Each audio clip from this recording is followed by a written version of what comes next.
As officials the world over work to get a handle on the coronavirus in the U.S., the CDC just announced the virus has reached a new phase here.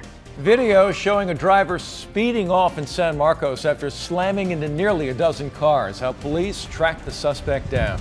And local leaders discussing solutions for parents struggling with balancing their careers and taking care of their families. 10 News Midday starts now.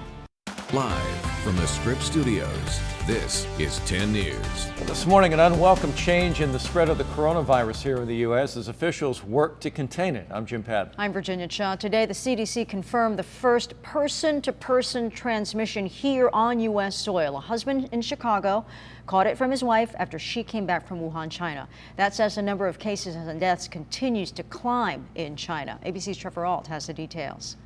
As the coronavirus continues to spread globally, the Centers for Disease Control and Prevention announcing Thursday the first human-to-human coronavirus transmission in the U.S. between two patients in Illinois. With the coronavirus continuing to spread, today the World Health Organization is considering declaring a global health emergency. There are now more than 7,700 confirmed cases worldwide, the death toll climbing to 170 in China, where cases are now confirmed in every province and 20 countries around the world. Italian authorities holding 6,000 passengers on a cruise ship awaiting test results from a single traveler who came down with potential symptoms. American families evacuated from the virus epicenter in China, some paying thousands for charter flights back to the United States. When we first stepped on board, my jaw dropped. I've never seen a plane set up like that before. It was a wide open cargo plane, but had passenger seats in it. It felt like something out of a movie. Nearly 200 Americans now under quarantine at a California base. We're hoping to get back home this weekend. Blood samples, throat and nose swab cultures taken from every passenger sent to the CDC headquarters for testing. The White House announcing President Trump has formed a task force meeting daily to lead the American response. But where some see alarm over the potentially deadly virus, Commerce Secretary Wilbur Ross sees an opportunity. I think it will help to accelerate the return of jobs to North America, some to U.S., probably some to Mexico as well. Several airlines have scaled back flights to and from China, and the White House is even considering suspending all flights from China until the virus is under control. Trevor Ault, ABC News, New York. Take a look at this big mess after a driver rammed his car into nearly a dozen parked cars at this apartment complex in San Marcos. Yeah, witnesses helped deputies locate the man after he ran off. 10 News reporter Nate Holmes joins us from the complex. Nate, neighbors frustrated after waking up to see all of this damage. Some neighbors are still in disbelief, but thankful that no one was hurt after that driver rammed into these parked cars here in the parking lot. Witnesses were able to help deputies arrest the driver.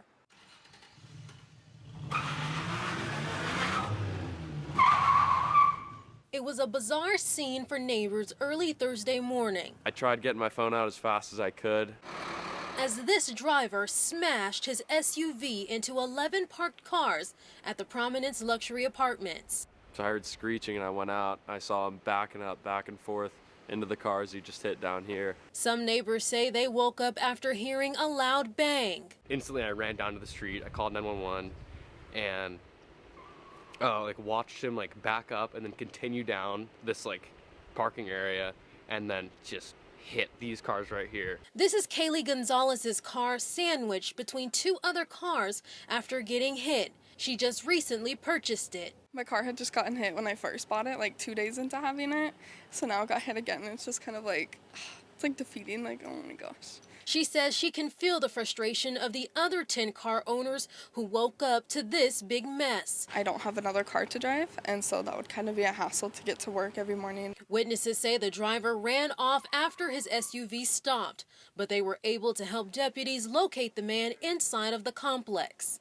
Chipped paint, broken glass, and debris sit near the parked cars as owners figure out what to do.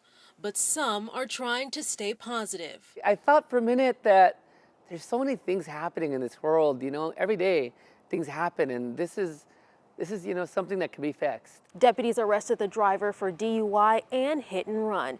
In San Marcos, Nate Holmes, 10 News. The police is still looking for two men wanted in connection to a shooting in El Cajon. Officers say it started in a parking lot off Mollison in Maine yesterday afternoon. They say 3 men approached another man and one of them shot him before driving off.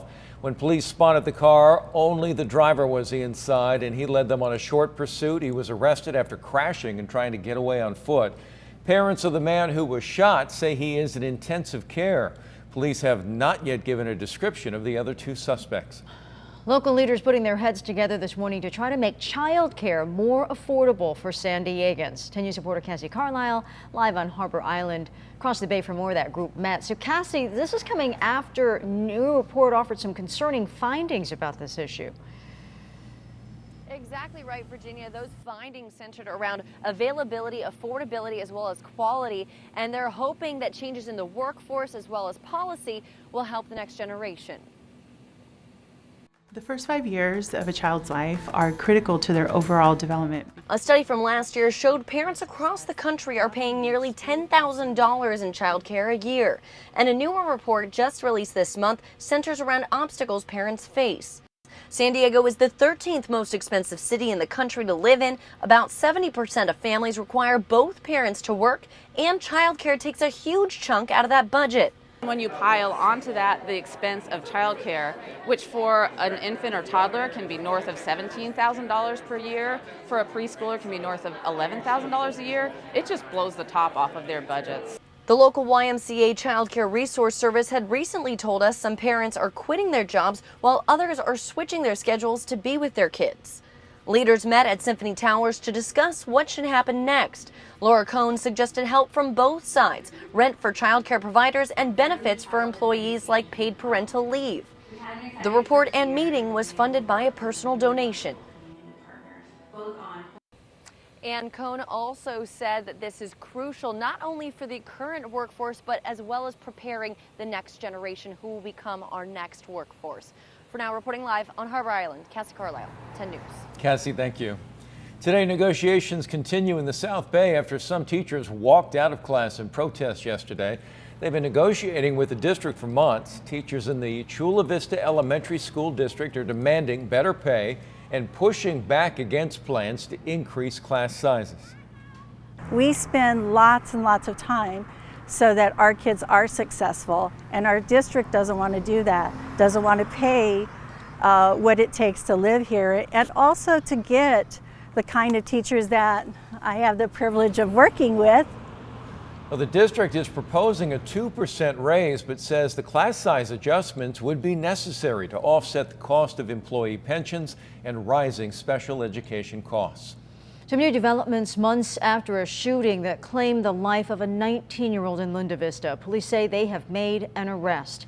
On an afternoon in November, gunfire erupted at the Linda Vista Rec Center. Police say 2 groups were getting into some sort of fight that ended with someone shooting Nam Nguyen, who later died.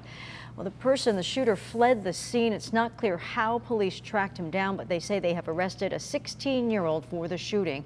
They're not giving his name because he's a minor. Take a look at this. Firefighters rescuing the driver who drove about 400 feet off a freeway embankment in Fallbrook. Happened around 5 this morning on the 15 near the 76. Rescue crews had to go down that embankment, pull the driver up with ropes. That person's injuries are unknown.